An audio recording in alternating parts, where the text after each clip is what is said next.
मैं के मीणा से आचार्य राजनीति विज्ञान राजकीय महाविद्यालय Bandikui BA part second paper second भारतीय राज्य व्यवस्था, जिसमें हम एक कंटेंट टॉपिक के रूप में भारतीय राष्ट्रीय आंदोलन में गांधी जी के योगदान या भारतीय राष्ट्रीय आंदोलन में गांधी युग का वर्णन करेंगे। 1920 से लेकर 1947 तक का भारतीय राष्ट्रीय आंदोलन का जो कार्यकाल है वो गांधी युग के नाम से जाना जाता है। जनवरी 1915 में गांधी जी दक्षिणी अफ्रीका से भारत आए और अपने साथ एक ब्रह्मास्त्र के रूप में सत्याग्रह को अपने साथ लाए। भारतीय राष्ट्रीय आंदोलन में गांधी जी इस सत्याग्रह को भारत में लागू करना चाहते थे, इसलिए उन्होंने भारतीय राष्ट्रीय आंदोलन के दौरान जो सत्याग्रह का प्रयोग किया उसमें उनको आंशिक सफलता भी मिली। सबसे पहले उन्होंने चंपारण, खेड़ा, अहमदाबाद में सत्याग्रह का प्रयोग किया और उनको सफलता मिली। महात्मा गांधी जी भारतीय राजनीति में ब्रिटिश सरकार के एक सहयोगी के रूप में प्रवेश किया था। युद्ध काल में गांधी जी ने अपील की कि ब्रिटिश सरकार की संकट की घड़ी है और इस संकट की घड़ी में उनकी रक्षा करना हमारा धर्म है। इसलिए गांधी जी ने सहयोगी के रूप में हमेशा ब्रिटिश सरकार को सहयोग करने की सोची और उन्होंने ब्रिटिश सरकार ने प्रसन्न होकर गांधी जी को केसर ए हिंद की उपाधि प्रदान की। तो इस प्रकार एक सहयोगी के रूप में गांधी जी भारतीय राजनीति में आए। जब गांधी जी दक्षिणी अफ्रीका से भारत आए तो अपने गुरु गोखले के निर्देशन में भारतीय राजनीति का अध्ययन करने लगे और भारतीय राष्ट्रीय आंदोलन का नेतृत्व स्वतः ही गांधी जी के हाथों में धीरे धीरे आने लगा, क्योंकि तिलक की रुग्णता, गोखले का देवासन और जो उग्रवादी नेता थे उनके उत्साह में कमी, इस कारण स्वतः ही भारतीय राष्ट्रीय आंदोलन की बागडोर गांधी जी के हाथों में आ गई और उन्होंने भारतीय राजनीति एक सहयोगी के रूप में प्रवेश किया, जिसमें ब्रिटिश सरकार की न्यायप्रियता में विश्वास करते हुए संवैधानिक सुधारों के आधार पर भारत को स्वतंत्र कराने की सोची। लेकिन भारतीय राष्ट्रीय आंदोलन में कुछ घटनाएं ऐसी घटी जिसमें गांधी जी सहयोगी से असहयोगी बन गए। एक तो जनता में घोर निराशा।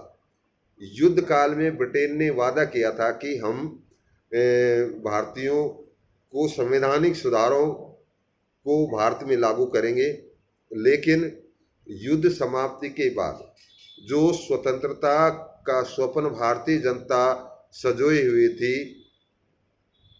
वो निराशा में बदल गई और असंतोष उत्पन्न हुआ। युद्ध व्यय के लिए जनता से धन की वसूली की गई, वस्तुओं के मूल्यों में असाधारण वृद्धि होगी। प्राकृतिक आपदाओं के प्रति ब्रिटिश सरकार का उदासीनतापूर्ण रवैया, भारतीय सैनिकों की छटनी, जिस प्रकार प्रथम विश्व युद्ध के समय भारतीयों को सेना में भर्ती किया गया था, युद्ध की समाप्ति के बाद उसकी छटनी कर दी। इससे ब्रिटिश सरकार की कथनी और करनी में जो अंतर था उसका प्रभाव गांधी जी पर पड़ा। इसके बाद में एक और घटना घटी जिसे रोलेट एक्ट के नाम से जाना जाता है।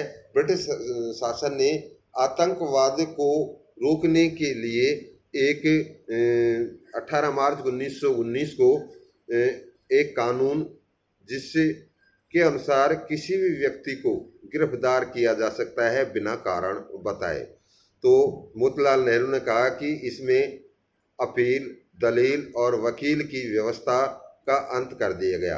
गांधी जी का अंग्रेजों की न्यायप्रियता में पूर्णतः विश्वास उठ गया। इसी प्रकार जलियांवाला बाग हत्याकांड, जिस गांधी जी ने रॉलेट एक्ट के विरोध में निश्चय किया कि सार्वजनिक हड़ताल के माध्यम से विरोध प्रकट किया। 30 मार्च 1919 को संपूर्ण देश में हड़ताल करने का प्रावधान था, लेकिन बाद में तिथि बदल दी गई और 6 अप्रैल को शांतिपूर्ण हड़ताल हुई, जिसमें ब्रिटिश सरकार द्वारा गांधी जी को गिरफ्तार कर लिया गया। 10 अप्रैल 1919 को अमृतसर के 2 नेता सत्यपाल और कीचलू को धर्मशाला में नजरबंद कर दिया। रॉलेट एक्ट और सरकार के इस कृत्य के विरोध में 13 अप्रैल 1919 को अमृतसर के जलियांवाला बाग में एक सार्वजनिक सभा हुई। इस सभा में जनरल डायर अनावश्यक अंधाधुंध गोली चलाई। इस संबंध में युगांतरकारी घटना के रूप में इसे देखा जाता है।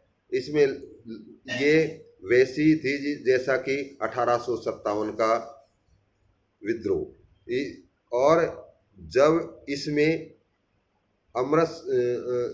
जलियांवाला हत्याकांड में लगभग 2000 व्यक्तियों की मृत्यु हुई, 800 व्यक्तियों की मृत्यु हुई और 2000 के लगभग व्यक्ति घायल हुए। इस कांड की जांच करने के लिए ब्रिटिश सरकार ने हंटर कमेटी का गठन किया और हंटर कमेटी की जो रिपोर्ट आई वो भी पूर्णतः पक्षपातपूर्ण थी। जनरल डायर को ब्रिटिश साम्राज्य का रक्षक और शेर कहा गया। इसे जले पर नमक छिड़कने के समान ये हंटर कमेटी ने काम किया, तो गांधी जी का विश्वास ब्रिटिश सरकार के प्रति उठ गया। इसके अतिरिक्त खिलाफत आंदोलन, एक जो खिलाफत आंदोलन है वो भी गांधी जी को सहयोगी से असहयोगी बनाने में बहुत महत्वपूर्ण भूमिका निभाता है। युद्ध काल में ब्रिटिश सरकार ने भारतीय मुसलमानों को टर्की की स्वतंत्रता बनाए रखने का आश्वासन दिया, लेकिन युद्ध के बाद एक संधि के द्वारा टर्की के सुल्तान के सभी अधिकार छीन लिए गए और टर्की को ब्रिटिश साम्राज्य का अंग बना दिया और टर्की के सुल्तान को मुसलमान अपना धर्मगुरु मानते थे। ब्रिटिश शासन के विरुद्ध भारतीय मुसलमान भी ब्रिटिश शासन के विरुद्ध हो गए। उन्होंने खिलाफत आंदोलन शुरू किया। गांधी जी ने इसका समर्थन किया। हिंदू मुस्लिम एकता के आधार पर ब्रिटिश सरकार के विरुद्ध असहयोग आंदोलन चलाने का निश्चय किया और इस कारण कुछ ऐसी घटनाएं थी जिसने गांधी दर्शन, गांधी जी का दृष्टिकोण, गांधी जी का सोच, ब्रिटिश सरकार के प्रति गांधी जी का रवैया जो पूर्णतः बदल गया और वो एक सहयोगी से असहयोगी हो गए। इस प्रकार भारतीय राष्ट्रीय आंदोलन में गांधी जी का प्रवेश स्वतः भारतीय राष्ट्रीय कांग्रेस की बागडोर उनके हाथों में आना और भारतीय राष्ट्रीय आंदोलन का संचालक या कर्णधार के रूप में गांधी जी उभर कर सामने आए। तो इस प्रकार जब ये सवाल उठता है कि गांधी जी सहयोगी से असहयोगी क्यों बने, तो इसकी ये प्रमुख ऐसी घटनाएं थी भारतीय राष्ट्रीय आंदोलन में जिसके कारण गांधी जी का सोच बदला, गांधी जी के विचार बदले, ब्रिटिश सरकार के प्रति उनका जो दृष्टिकोण था उसमें परिवर्तन हुआ और उन्होंने सहयोगी से असहयोगी के रूप में बनकर असहयोग आंदोलन चलाया। धन्यवाद।